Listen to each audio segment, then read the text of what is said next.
YouTube world, salute to the YouTube boxing world out there in the YouTube universe. What it is, what it do, what's happening. This is Nocturnal Thoughts. You're watching Boxing After Dark. Yo, man, let me do a real quick video, talk about some boxing. Let's chop everything up. You know what I'm saying? First of all, we got some fights coming up, man. And I want to salute to the fighters. Carl Frampton, the Jackal. He's going against Jermall Herring. That's coming up. I never really followed Carl Frampton too tough. I did a little bit of film study on him and watched a couple of his fights because I wanted to analyze Leo Santa Cruz, you know what I'm saying, going against Gervonta Tank Davis. And that's how I really got put on to Carl Frampton and watching some of his fights and who he's been up against. And Jermall Herring, I wasn't really too familiar with him either, but I watched him on Showbiz the Adult, an ex-military guy, and I always respect that. You know what I'm saying? Salute to the troops, and I appreciate y'all service so that we can be free or have the pursuit of freedom in this on this ground that we live on. But I haven't really followed Jermall Herring. From what it looked like to me, he's going into this fight, not the twilight years, but like the second win, the second half of his career. And the same thing for Carl Frampton. He's like on the second half of his career as well. So from what I see and understand, Carl Frampton is favored to win this fight. You know, don't ask me. I don't know. I'm going to go ahead and say Carl Frampton wins this by decision, 12 rounds, based off everything I see. But I haven't did enough, you know, to be qualified to speak on Jermall Herring as a fighter or Carl Frampton. I've seen a couple of his fights, but I can't do any kind of cross comparison because I haven't followed Jermall Herring. Anyway, salute to those guys. You know what I'm saying? Let the best man win. Povetkin versus Dillian White, part 2. That's coming up. That's a 50-50 fight. I'm trying to figure out how that's going to play out because as we all know, Dillian White was winning that fight. He had his man down 2 times, put his guards down, you know what I'm saying, got caught slipping, got caught with an uppercut, and his body went stiff. He was laid out flat, you know what I'm saying, G.I. Joe. You dig what I'm saying? Will he be able to recover from that mentally, physically? Will he be able to make the adjustments? Something tells me that he's going to be able to make some adjustments. He don't want to get caught cold like that. He don't want to get knocked out like that again. So just mentally, I feel like your brain automatically has built in some kind of a defense mechanism to, you know what I'm saying, look out for the uppercut. But will that change his style? Will he still be maximum damage? Will he still be offensive? Will he still, you know, will he change and backtrack and all of a sudden try to fight more boxing? The same thing I've seen him criticize Anthony Joshua for the Andy Ruiz part 2. You know what I'm saying? Not going in there and knocking out his guy. I criticize Anthony Joshua for that too. So, you know, I want to see what Dillian White's going to do. It's hard to pick against, you know, Povetkin, but was that like lightning in a bottle, that uppercut? Or would that be, you know what I'm saying, history repeating itself? Would that be, you know what I'm saying, just this man is better than you and he has your number and he knows how to throw that punch that's going to put you out?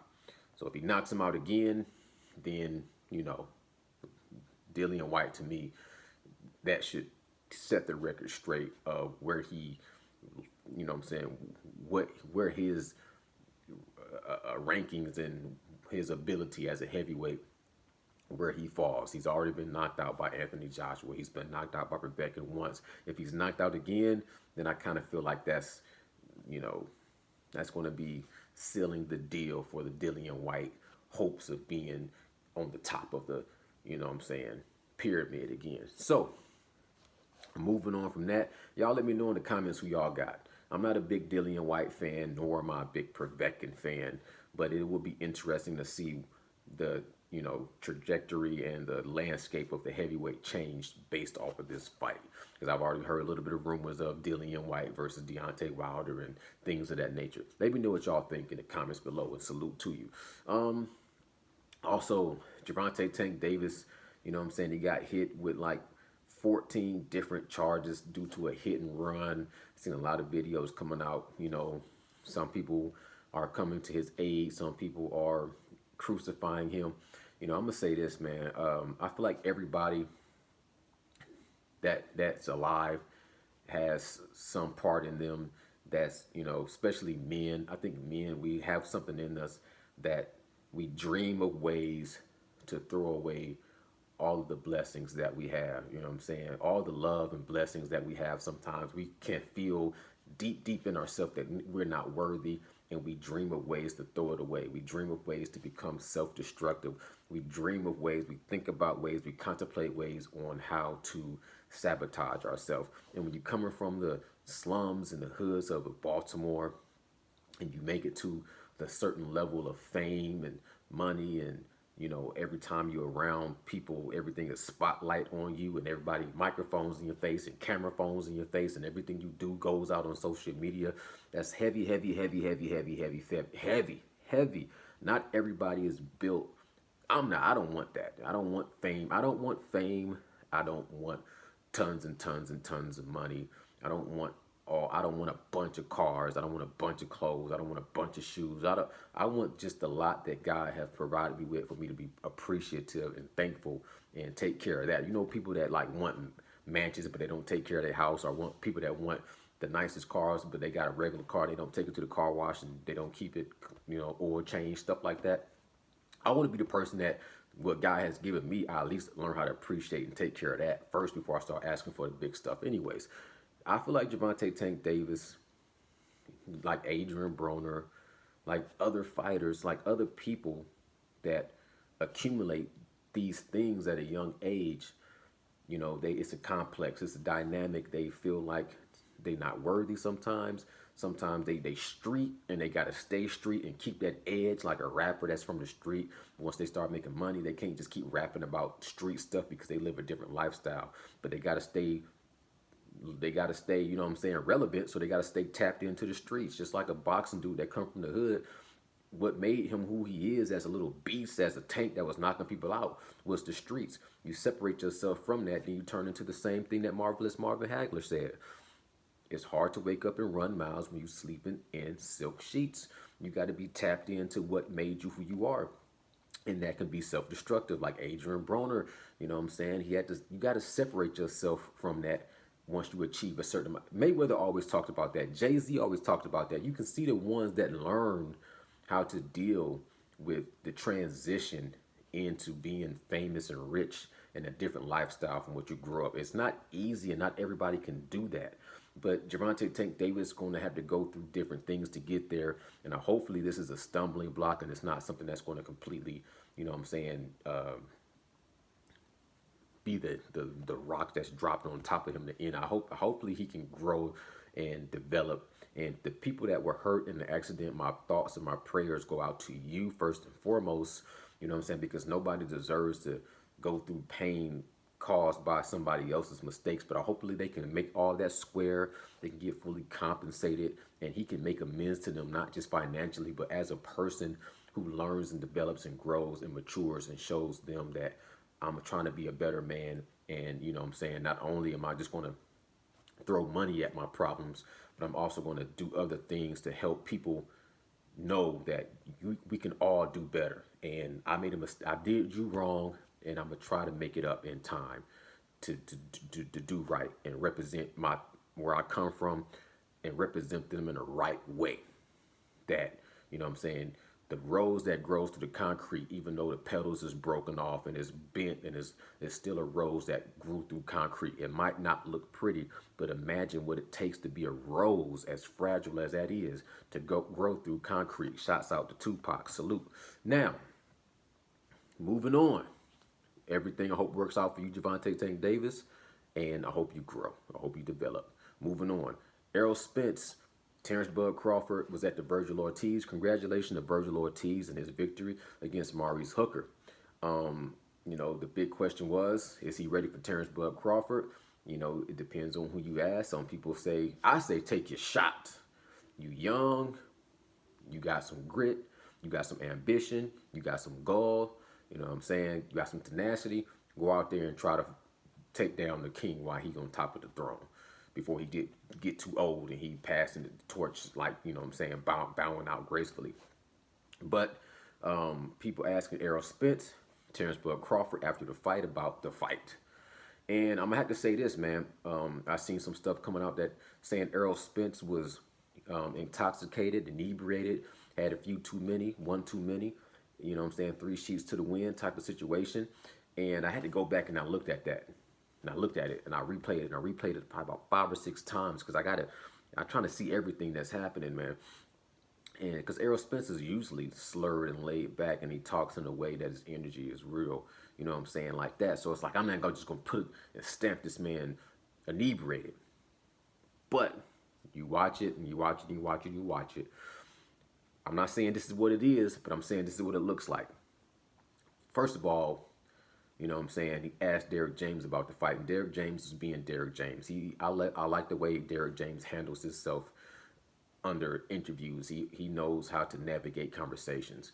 The buddy to the side of him, I don't know who he is, no disrespect to you, but you can tell he was trying to show off that ring. You know what I'm saying? He was trying to catch a little spotlight and get up in the conversation. And like I said, I don't know what it is. This dude could be a big timer. He can be a big boss. I don't know. But from what it looked like, he seemed like he was trying to get a little bit of attention on himself.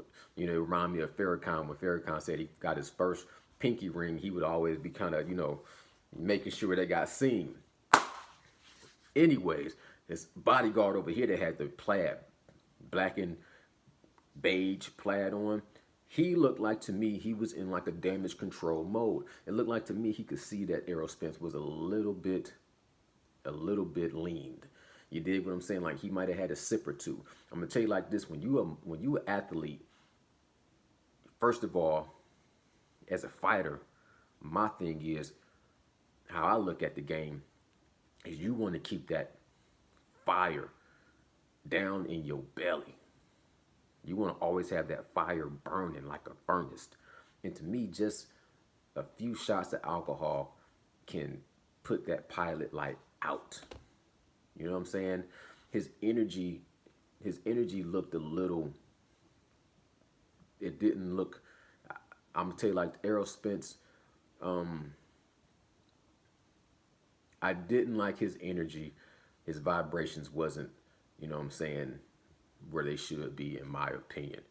Now, as an athlete, I'm sure he can't drink a lot because muscle don't absorb in alcohol like fat does. If you got a little bit of body fat on your body, you can drink a little bit more. When you muscle, your resistance to alcohol is 0 to none. But I'm not gonna sit here and be like trying to act like I can picture out what his blood alcohol content 0.002. I don't know none of that. I don't know how many drinks he had. I don't know if he had.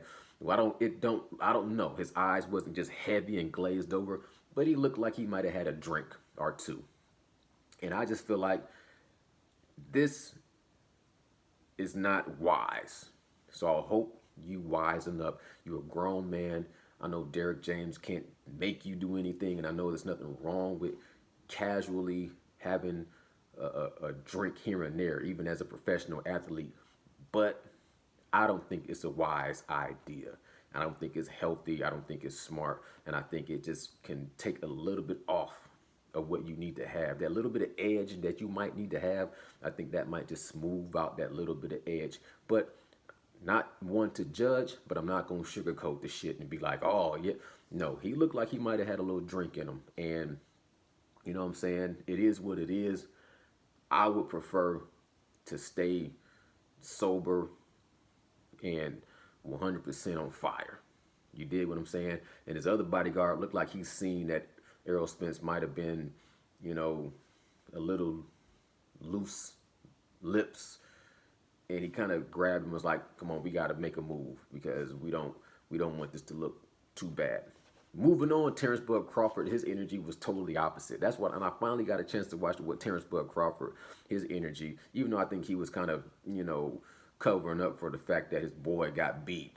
You know, he kind of was like, well, he was making him, he was slowing him down, but you know what I'm saying? He hurt his hand instead of just being like, it almost reminded me of the same when he got dropped by Agitas Kovaloskas, how he was trying to act like that didn't happen. It was kind of the same thing where he was talking about Maurice Hooker, like he didn't just get beat and knocked out, knocked down and quit against Virgil or Ortiz. Like Well, he was slowing him down, but he hurt his hand. Like he was about to get knocked out. Period. He was about to get stopped. But that's nothing. That's not a big deal. But I can just kind of see Terrence Bud Crawford mind. He likes to keep things a certain way too, and that's cool. You're not supposed to show your hand all the time. You dig what I'm saying? But his energy was off the charts when they was doing his interview. You can tell that he gets charged up by fights. Errol Spence laid back. Terrence Bud Crawford charged up. There you go, yin and yang. We'll see what happens if it ever happens, but it might not happen. Who cares? Moving on to the next real quick video. My next video, I promise, is going to be a 5-minute one. This one got to stretch out because I'm talking about a few different subjects, and this is the last subject I'm talking about. Last Man Standing podcast with Brian Custer. Man, I couldn't wait to see it. I had that shit programmed on my phone to let me know, give me an alert. Jermall Big Charlo. Big Twin, Iron Man. I believe he's Iron Man. The other one's Hitman, one of them Iron Man. But Big Jermall Charlo. I watched the little interview, the whole interview that he did with Brian Custer, and I gotta be honest with you, I'm confused. I was confused. I left that I watched that twice, 3 times. And Jermall Charlo reminds me of myself. The more I talk, the more confusing it might be because I contradict myself. I feel like life is a contradiction. You are born and you live to die, which is the ultimate contradiction. But he said a lot of things. He said everything, but he said nothing. You dig what I'm saying? He said, I ain't gonna tell you who I'm gonna fight. At the beginning of the conversation, I'm not gonna tell you who I'm gonna fight. I got big things. By the end of the thing, he said, I'm networking to fight Triple G. He said, I'm not gonna name Triple G as who I want to fight because that's picking on him and people saying he's getting old. But at the end of the conversation, he says, yo, man, we're trying to get the fight with Triple G. He said some things like, who was David Benavidez? David Benavidez is a kid. He had braces in his mouth when I was a champion, something like that. I'm paraphrasing, but he's like, yeah, I'll fight Benavidez. You know what I'm saying? He's just back and forth contradictions. Man, it got to make sense. Why would I go up and fight 168 against David Benavidez? He ain't got no money. He ain't got no belt. It got to make sense. Then you turn right back around and be like, yeah, I go up there and fight David Benavidez. I knock him out in 4, 5, 6 rounds. You dig what I'm saying? When he asked him who would he like to fight next, he really kind of came up with, some Daniel Jacobs. He dismissed the Caleb Plant. But all the big names come up when you're talking about Jermall Charlo. All the big names. Triple G, Canelo, David Benavidez, Caleb Plant. There's another one. Let me know if I'm missing one. But, Boo Boo, Demetrius Boo Boo Andrade, however you want to say his name. However he would like to have his name said. I apologize. I hear Andrade most, but I know he has like a different accent to his name based off of his, culture. Anyways, so all those fights, I think, are good fights for him. I would love to see him fight any of those guys. But Triple G to me is on the tail end of his career, but he still needs to take that ass whooping from Jermall Charlo. Ain't nothing wrong with giving that man a farewell fight. Like, you know what I'm saying? Mayweather whooping Arturo Gatti into retirement. That's how it need to be for Triple G. He is a beast. I don't care what nobody say. That dude is a beast. And he deserves to go out like a beast. He don't need to be going out like no chump fighting the chump. He need to be fighting another beast. You know what I'm saying? You're going to be passing the baton. You're going to be changing the guard. It need to be from one beast, one gladiator, one warrior to another warrior. Boo Boo Andrade, I don't know. I haven't really seen a whole lot of his fights, but I do recognize him as a threat. His style is a problem. Some say it's boring. Some say he lacks power. But honestly, the 2 fights I would be more interested in for Jermall Charlo would be the David Benavidez and then ultimately the Canelo. You know what I'm saying? I honestly think that David Benavidez has the ability of, sneaking in the victory on Jermall Charlo if Jermall Charlo is not careful, similar to how Tony Harrison snuck in that victory against Jermall Charlo. But ultimately, if Jermall Charlo is focused and he's 100%, and he's not looking past David Benavidez, and he looks at the obstacle for what it is, and he runs through that gauntlet the right way, I honestly think he would be able to defeat David Benavidez. But it would present a perfect challenge for him, and it would just sharpen his iron even more. But if he comes in a little dull and he comes in a little rusty, or if he take off a little slack, thinking that this dude just a little young kid that's slow plotting combinations with no leverage, and I'm gonna walk through him, and I'm gonna knock him out in 6 rounds, then I think he might get beat just off of GP. Because you got to take your craft seriously, which I always see he does, but you never know what can happen in this boxing game. And you go 12 rounds with David Benavidez, it might not be a clear-cut winner. Clear-cut winner. Against Canelo, that's another video for another day. My time is up. 20 minutes is enough for this video. You dig what I'm saying?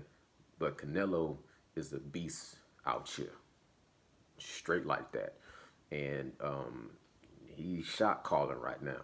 And if he gets past Billy Joe Saunders and he gets past Caleb Plant, which he should, all I'm saying is between David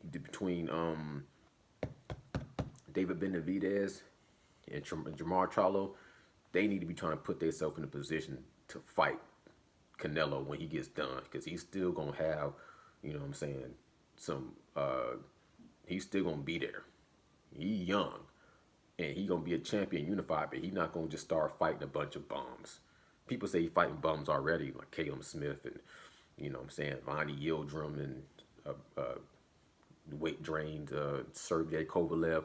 But when Canelo finished doing what he's doing right now with this, little run around 168, it's gonna come to where he's gonna either fight who's holding that belt, or whoever comes up to 168 and really poses a problem.